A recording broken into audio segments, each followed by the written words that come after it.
حدیث پاک میں ہے جو ہمیشہ استغفار کرتا رہے اللہ پاک اس کے لیے ہر تنگی سے نکلنے کا راستہ بناتا ہے، ہر فکر و غم سے اسے خلاصی عطا فرماتا ہے۔ اس کی ایک برکت یہ بھی ہے کہ ایسے بندے کو اللہ پاک غیب سے رزق عطا فرماتا ہے۔ حدیث پاک میں ہے استغفار کرنے والے کو اللہ وہاں سے رزق عطا فرماتا ہے جہاں اس کا گمان بھی نہیں ہوتا ہے۔ اتنی مہنگائی ہے، اتنی مشکلیں ہیں، اتنی تنگی ہے، لوگ قرضے میں ہیں، کبھی ادھر جاتے ہو کبھی ادھر جاتے ہو۔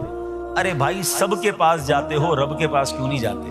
استغفار کرنا شروع کر دو، فرمایا ادھر سے روزی دے گا جہاں تمہارا گمان بھی نہیں جائے گا۔ اس کی برکت سے اللہ پاک دلوں کے زنگ کو دور فرماتا ہے۔ اے کاش کہ ہم استغفار کرنے والے بن جائیں۔ اور آپ کو شاید پتہ نہیں ہے استغفار جہاں گناہوں کی معافی ہے نا، وہاں یہ بہت سارے مسائل کے حل کی کنجی بھی ہے۔ آپ اگر پرابلم میں ہیں، روزی کے مسائل ہیں، اولاد نہیں ہو رہی ہے یا کوئی بھی پرابلم ہے، ایک واقعہ سنیے۔ حضرت امام حسن بصری رحمۃ اللہ تعالی بہت بڑے بزرگ ہیں، ایک شخص آیا آ کر کہتا حضور بارش نہیں ہو رہی ہے، قحط کی پوزیشن آ گئی ہے، بارش نہیں ہو رہی، دعا فرمائیں، کوئی وظیفہ عطا فرمائیں۔ آپ نے فرمایا استغفار کرو، وہ چلا گیا۔ اچھا ایک بزرگ بیٹھے تھے ان کے پاس، حضرت ربیع بن صبیح رحمۃ اللہ، وہ دیکھ رہے تھے۔ دوسرا بندہ آیا کہتا حضور تنگ دستی ہے، کاروبار میں ڈاؤن ہے، رزق میں تنگی ہے، آپ نے فرمایا استغفار کرو۔ تیسرا شخص آیا کہتا حضور اولاد نہیں ہو رہی ہے، حصول اولاد کے لیے وظیفہ لینا ہے، فرمایا استغفار کرو۔ چوتھا بندہ آیا، وہ کہتا کہ حضور میرے باغ میں فصلوں میں پیداوار کی کمی ہے، فرمایا استغفار کرو۔ حضرت ربیع بن صبیح کہتے ہیں حضور پہلا بندہ الگ پرابلم لے کر آیا، دوسرا الگ، تیسرا الگ، چوتھا الگ، چاروں کو ایک ہی دوائی، چاروں کو ایک ہی وظیفہ، استغفار استغفار۔ آئے ہائے بڑوں کی بڑی باتیں ہیں۔ قرآن میں بھی پڑھتا ہوں، قرآن آپ بھی پڑھتے ہیں، مگر دیکھو اللہ والے کیسے پڑھتے ہیں۔ کیا خوبصورت جواب دیا آپ نے۔ آپ فرماتے ہیں سورہ نوح پارہ 29 آیت نمبر 10 سے 12 کی آپ نے تلاوت فرمائی۔ اب ذرا قرآن سنیے گا، استغفروا ربکم انہ کان غفارا، بے شک وہ بڑا معاف کرنے والا ہے۔ اب دے گا عطا، کیا فرمائے گا؟ یرسل السماء علیکم مدرارا، وہ تم پر موسلا دھار بارش بھیجے گا۔ وَيُمْدِدْكُمْ بِأَمْوَالٍ وَبَنِينَ وَيَجْعَلْ لَكُمْ جَنَّاتٍ وَيَجْعَلْ لَكُمْ أَنْهَارًا، فرمایا اور مالوں اور بیٹوں سے تمہاری مدد فرمائے گا، اور تمہارے لیے باغات بنا دے گا، اور تمہارے لیے نہریں بنائے گا۔ باغات بھی بڑھ رہے ہیں، اولاد بھی عطا ہو رہی ہے، مال بھی بڑھ رہا ہے، بارش بھی ہو رہی ہے، کس چیز سے؟ استغفار سے۔ تو استغفار یہ آپ کے بہت سارے پرابلمز کا حل ہے، مسائل کا حل ہے، بس اپنی زبان استغفار سے تر رکھے۔ اچھا پھر اس میں تھوڑی سی شرمندگی بھی ہو، ایسا نہیں کہ استغفار بھی ہو رہا ہے اور دماغ کہیں اور ہے، مسکرا بھی رہے ہیں، ہنس بھی رہے ہیں، اور استغفر اللہ، کسی سے معافی مانگتے ہوئے ہنستا ہے کیا بندہ؟ استغفر اللہ ربی من کل ذنب واتوب الیہ، یا اللہ میں اپنے سارے گناہوں سے تجھ سے معافی مانگ رہا ہوں۔ بہت سارے استغفار کے سیکھ ہیں، استغفر اللہ العظیم من کل ذنب عظیم، اے اللہ میں تجھ سے استغفار کرتا ہوں، وہ رب جو بہت عظیم ہے، اپنے سارے بڑے گناہوں سے میں استغفار کرتا ہوں۔ الگ سیغوں سے اللہ کی بارگاہ میں استغفار کریں، ہو سکے تو کبھی گناہ یاد آئیں تو آنسو بھی بہہ رہے ہوں، مگر یہ استغفار اللہ کو بڑا پسند ہے، معافی رب کو بہت پسند ہے۔ ابو اللیث سمرقندی رحمۃ اللہ تعالی لکھتے ہیں پچھلی قوموں میں ایک شخص تھا، اس نے بہت گناہ کیے تھے۔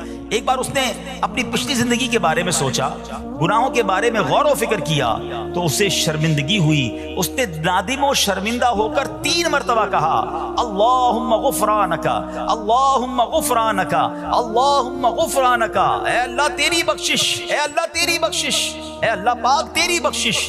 اسی لمحے اس کو موت آ گئی اور اللہ پاک نے اس کی بخشش فرما دی۔ آئیے ہم بھی پڑھ لیتے اللہم غفرانک، اللہم غفرانک، اللہم غفرانک۔ استغفار کرنا، توبہ کرنا، گناہ یاد کر کے شرمندہ ہونا، یہ اللہ کو کتنا پسند ہے۔ ایک سبحان اللہ، اس کے بارے میں چند برکتیں آپ کو بیان کرتا ہوں۔ بڑی عظیم برکت یہ ہے کہ اس کی بدولت بندے کا تنگی اور غم دور ہو جاتا ہے۔ آئیے پیارے اسلامی بھائیوں، اللہ کو معافی مانگنا، دل سے پکارنا کتنا پسند ہے۔ میں آپ کو ایک بہت ہی خوبصورت واقعہ بتاتا ہوں، اور یہ واقعہ ہے حضرت موسیٰ علیہ نبینا علیہ الصلوۃ والسلام کا۔ اللہ پاک نے حضرت موسیٰ علیہ نبینا علیہ الصلوۃ والسلام نے ایک بار اپنی مناجات میں عرض کیا یا اللہ یا رب۔ اللہ پاک کی طرف سے جواب آیا لبیک یا موسیٰ۔ آپ نے عرض کی یا اللہ تو میرا مالک ہے، تو خالق ہے، میں تو تیرا بندہ ہوں، ارشاد ہوا مجھے یہ پسند ہے کہ جب مجھے کوئی میرا بندہ یا رب پکارے تو میں اسے لبیک کہہ کر جواب دوں۔ اللہ فرما رہا ہے، حضرت موسیٰ نے عرض کی یا رب کیا یہ ہر مطیع بندے کے لیے ہے؟ کیا ہر نیک آدمی کے لیے ایسا ہے کہ جب تجھے وہ پکارے تو لبیک فرماتا ہے؟ سنو، اللہ فرماتا ہے ہاں بلکہ ہر گناہگار بندے کے لیے بھی ہے۔ تو حضرت موسیٰ نے عرض کی یا اللہ فرما بردار تو تیری اطاعت کرتا ہے، وہ بات تو سمجھ آ رہی ہے، گناہگار پر یہ کرم کس وجہ سے؟ اے ہائے، سنو میرے رب کیسا کریم ہے۔ فرماتا ہے اے موسیٰ اگر میں بھلائی کرنے والے کو اس کی بھلائی کا بدلہ دوں اور برائی کرنے والے پر اس کی برائی کی وجہ سے احسان نہ کروں تو میرا جود و کرم کہاں جائے گا؟ اللہ فرماتا ہے میرا پھر کرم، میری رحمت کس لیے ہے؟ برائی کرنے والا بھی، گناہ کرنے والا بھی مجھے پکارتا ہے، میں اسے بھی لبیک کہہ کر جواب دیتا ہوں۔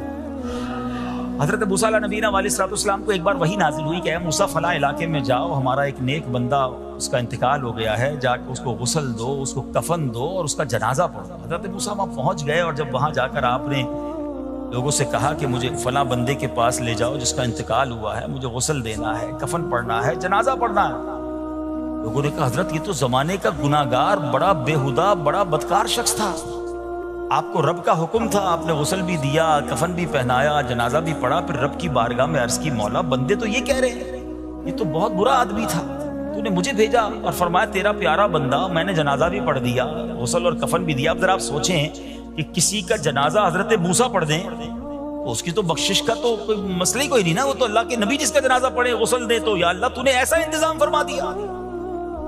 رب کریم کی طرف سے پتہ ہے کیا جواب آتا ہے؟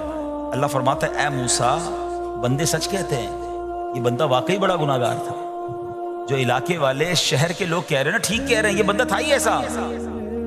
یا اللہ جب اتنا گناہگار تو اتنی بڑی مہربانی کس وجہ سے؟ ارشاد ہوا اے موسیٰ اس بندے نے مرنے سے پہلے مجھ سے 5 کلمات کے ذریعے بات کی، مناجات کی، مجھے پکارا، 5 سینٹنس تھے، 5 کلمے تھے، اور اے موسیٰ اس کی وجہ سے میں نے اس کی مغفرت فرما دی۔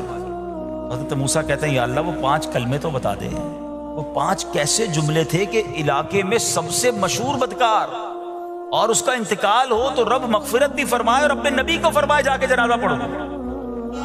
تو آپ نے کہا یا اللہ وہ 5 کلمات بتا دے۔ اب ذرا یہ 5 کلمات سنیے گا، ایکچولی جو بات سمجھنی ہے نا، استغفار ہے کیا، معافی مانگنا ہے کیا، توبہ کیا ہے۔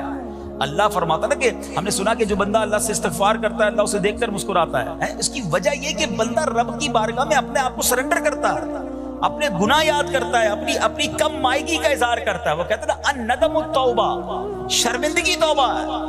شرمندہ ہو جائے نا انسان، دنیا میں پتہ کیا معاملہ ہے، ہم کسی عدالت میں جا کر کہہ دیں ہم نے جرم کیا ہے، اقبال جرم، ٹھیک ہے، تو کیا ہوتا ہے، جج کہتا ہے پھر اس کو گرفتار کرو اور سزا سناؤ، بندہ خود ہی مان رہا ہے، گواہوں کی ضرورت کیا ہے۔ دنیا کی عدالت میں اقبال جرم پر سزا ملتی ہے، میرے رب کی رحمت کی عدالت دیکھو، بندہ وہاں جا کر اقبال جرم کر لے، شرمندہ ہو جائے، معافی مانگ لے، اللہ اس کے سارے گناہ معاف فرما دیتا ہے۔ یہ فرق ہے دنیا والوں میں اور رب کی عدالت میں، سبحان اللہ۔ وہ حضرت موسیٰ کہتے ہیں یا اللہ وہ 5 کلمے بتا، اور بتائے گئے تو وہ 5 کلمے سنیے گا ذرا۔ وہ بندہ کہتا ہے مرنے سے پہلے اے رب تو جانتا ہے میں نیکوں سے محبت کرتا ہوں اگرچہ خود نیک نہیں ہوں، یا رب تو جانتا ہے میں فاسقوں سے بغض رکھتا ہوں اگرچہ میں خود فاسق ہوں۔ سمجھ رہے بات؟ اے اللہ نیکوں سے پیار کرتا ہوں، مجھے پتا ہے میں خود نیک نہیں ہوں، میں گناہ گاروں سے نفرت کرتا ہوں حالانکہ میں خود بھی گناہ گار ہوں، کہیں بھی اپنی بڑائی نہیں ہے، میں گناہ گار، میں بدکار، مگر اللہ میں پیار کرتا ہوں نیک لوگوں سے۔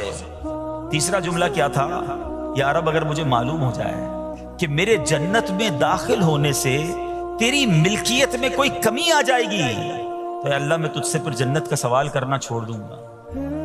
مجھے یہ پتا ہے یا اللہ تو نے مجھے جنت میں داخل کیا نا، تیری جنت میں کوئی کمی نہیں آئے گی، بہت بڑی ہے، اب مجھے داخل بھی کرنے سے تیرا کچھ نہیں جائے گا، اگر کچھ جاتا ہوتا تو یا اللہ میں جنت تیرے سے مانگنا چھوڑ دیتا۔